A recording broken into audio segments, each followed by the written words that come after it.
Ladies and gentlemen, ukiamka asubuhi ukawa na kazi yako ukaona wateja wameanza kupunguka.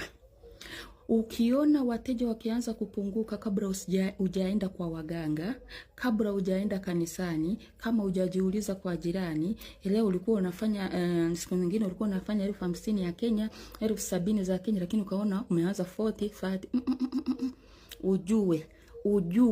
Ujue kuna shida. Kwa nini? Utafanya nini? Suluhisho. Nichukulie mchanga. Chukua mchanga, sweetheart. Chukua mchanga. Mchanga utautoa kwa duka lako nje, sio ndani. Ndani ninakuaga terrace, nje au tarazo. Nje. Toka nje kwa barabara, hiyo barabara inanyoosha direct na mlango wako wa duka. Basi hiyo mchanga enda uoge, useme narudisha wateja wangu. Waliokimbizwa, waliopelekwa, waliofukuzwa. Yes.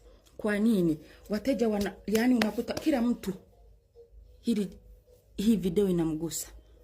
Watu wengine wateja wanaenda na hao wafanyakazi tunaopatia kazi, tunaoajiri kazi, akitoka natoka na namba za wateja wako, akitoka natoka na namba za customers wako, lakini ukifanya hivyo wenyewe watajirudisha. Mkaeni salama.